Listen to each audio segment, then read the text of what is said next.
consistency, because same rules will be applicable to all of them, which actually should be the case. And of course, the other reason was that any malpractice or anything which were actually because earlier it was some portion of the procurement process was offline. So of course, whenever we go offline, there are chances of getting some malpractices. So of course, one of the reason was that also. So as I said, it is actually based on three pillars: openness, and inclusivity and fairness. So by openness, what we mean is that it is an open marketplace. It is accessible to all, and the information which is available on GEM will be available to all. So that's the whole purpose of openness. So, and that information should be easily available to everyone. So even if any government tender is there, anyone can go to GEM portal and they can see what was the who had participated at what rates and everything. So the information is available to even general public. And as far as buyer and sellers are considered, even buyer and sellers have the information about each other. So sellers will be able to access tenders from all government organizations. Then of course the other thing is fairness. So by fairness we mean that there should be a level playing field between all the sellers. I mean the GEM does not actually differentiate between a big seller and a small seller. That's the whole point of GEM. So there should be a fairness. There is no preferential treatment to any big seller.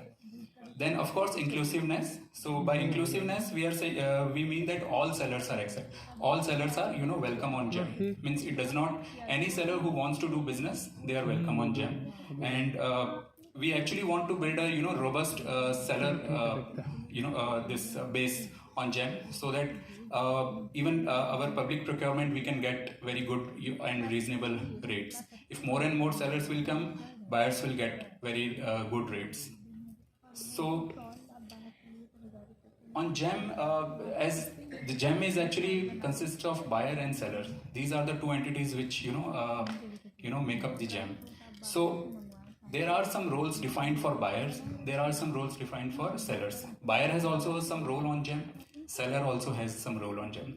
So as far as buyer is concerned, the main roles of buyer is that first of all they should understand the terms and conditions of GEM. The GEM general terms and conditions, they should be aware of them. They should be updated because even GEM GTC, they get updated time to time. So they have to keep them updated. So and the second thing is the information disclosure. That whatever information they are disclosing, it should be right. It should be complete. So that is also the buyer's responsibility. Other thing is the procurement process should be in line with the government processes, GFR or procurement manuals. So it should be in line with them. That is also buyer's responsibility. And then means any procurement outside GEM, if they are doing, there should be some good reason should be there. If the product or service is available on GEM, buyers should actually not go outside GEM. So that's what we are focusing. That is also buyer's responsibility. And if the prices have been discovered on GEM, those contracts should not be placed outside GEM. I mean, sometimes we see that actually bid was done on GEM, prices were actually found out on GEM, but the contract was actually placed out of GEM. So we request that that also should not be done.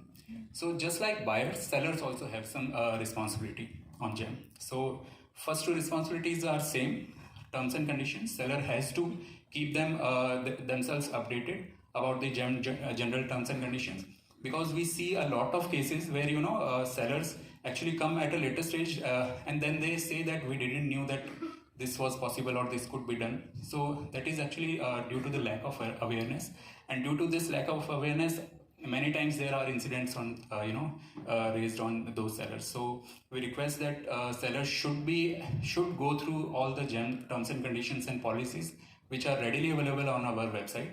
So they should go through them. They should be updated. The second thing is information disclosure. Whatever information they are sharing on GEM sellers, so like their turnover, their work experience or anything, or so it should be true and it should be complete. It is a seller's responsibility that they should not actually hide any information, or they should present information correctly on GEM. And as far as product and service listing is concerned, that for this condition goes for